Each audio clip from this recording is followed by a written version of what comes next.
Coming up on Mountain News this morning, Kentucky Power is hosting a supply drive to help flood survivors.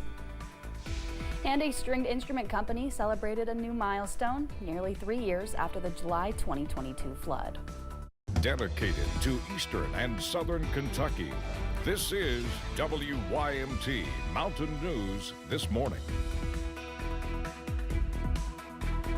Good morning. I'm Amelia Lee here with you on this Wednesday, April 2nd, and the time is now 5:30 this morning, which means it's time to check on in with meteorologist Megan Dusmal today for a look at that forecast. And Megan, today I did see some fog, and unfortunately, like my back window on my car was fogged up too, which has not happened recently.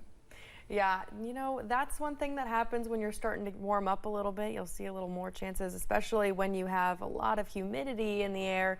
And today, well, our dew point is high. Those temperatures are warm. And we're also looking at fast winds. That's something else that you may not be expecting.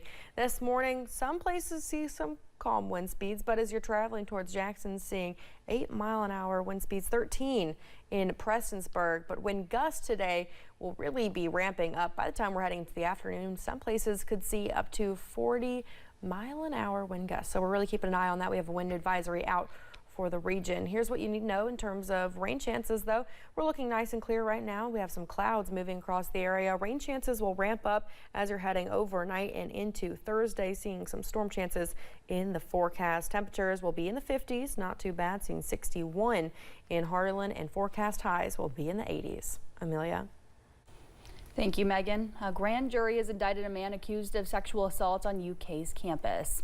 Sif Al-Kafan was indicted on first-degree sexual abuse and second-degree indecent exposure. He's suspected of being involved in 2 separate incidents on UK's campus during the same week in November.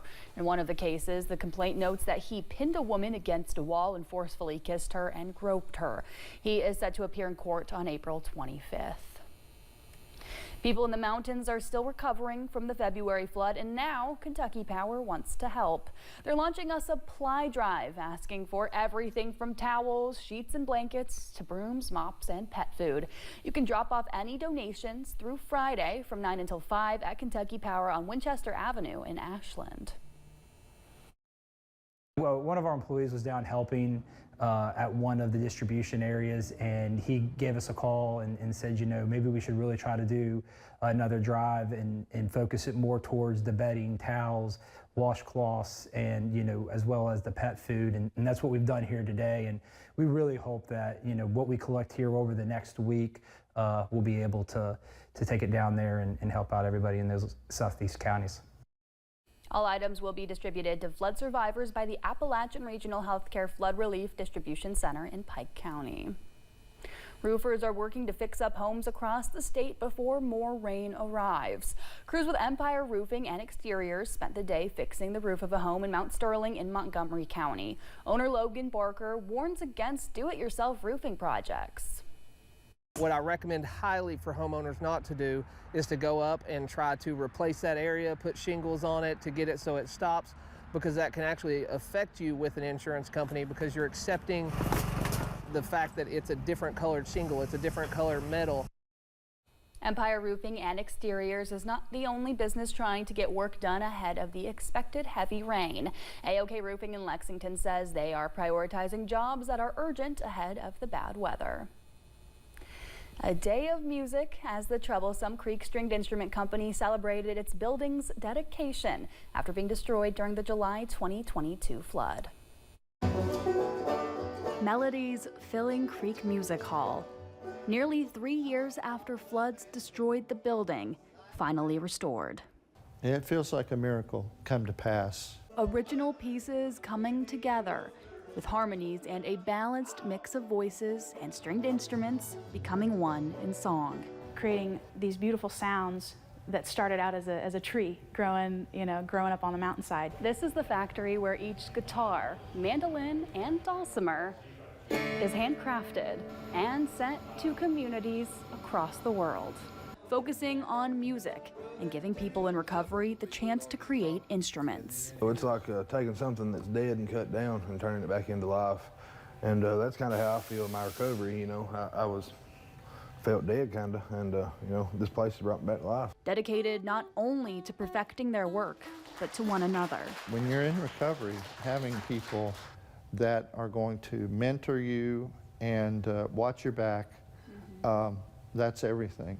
A day of sharing stories of recovery and the importance of music with celebration and remembrance. It makes everything so real and so true, to show that, you know, music has such power that it powers people through dark times. Music and mission both served. And I see the rainbow shine. Director Doug Naselrod says the Troublesome Creek Stringed Instrument Company is the only nonprofit stringed instrument factory in the world. Yesterday, we told you about a House bill signed into law approving funding made available immediately for flood relief. More lawmakers from our area are celebrating the approval. Here's what Senator Scott Maiden said in part of a statement, quote, "Our commitment is to rebuild stronger, smarter, and with full accountability. I'll keep fighting to ensure these resources reach the communities hit hardest, and I'm grateful to my colleagues for working together to make it happen." Kentucky teachers and school employees will soon have paid maternity leave. Governor Andy Beshear signed Senate Bill 9. It requires school districts to provide 30 days maternity leave to each teacher and employee who gives birth. The new law also requires school districts to pay the actuarial cost of sick leave to the teachers' retirement system for future sick leave accruals in excess of 12 days each year. Districts have until July 1st, 2030 to establish a policy. In Western Kentucky, the latest rounds of federal funds cut by the Department of Government Efficiency is hitting farmers and school districts at the same time. The cuts left both groups trying to figure out how to move forward with agreements that put farm fresh food on school lunch plates. One of the school districts affected is Oldham County. They have received federal funding since 2023 that allows them to contract with 4 local farmers. It's from a grant through the Local Food for Schools program set to provide funding from January 2025 to January 2028. A lot of other farms put a lot of money into planting crops and purchasing equipment to be able to provide for the schools this year. And for it to just be cut like that with no warning and no reasoning, it's going to hurt. Farmers are trying to find ways to offset the increased cost or break even now that the products have nowhere to go. Laurel County officials say they have some exciting additions coming to the community. The London Laurel Economic Development Authority announced they have 41 new, relocating, or expanding businesses coming to the county. Some restaurants and retail stores are already being built. I think by summer we're going to have a lot of new eateries. We're going to have a lot more boutiques and more restaurants that we can just visit. Some new additions to the community include Zaxby's, Firehouse Subs, Jersey Mike's, Cold Stone Creamery, 7 Brew, and more. Officials say this means more jobs and economic growth. We are just days away from the first call to post of the spring meet in Kinland in Lexington. The sun was shining over the track yesterday, but rain and storms could impact the first races on Friday. Track officials say they will be closely monitoring conditions due to the potential for severe weather. They say they will keep up-to-date weather conditions on Keeneland's website and social media.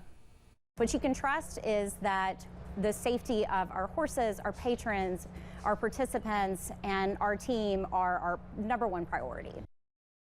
Keeneland's spring meet starts this Friday, April 4th, and runs through April 25th.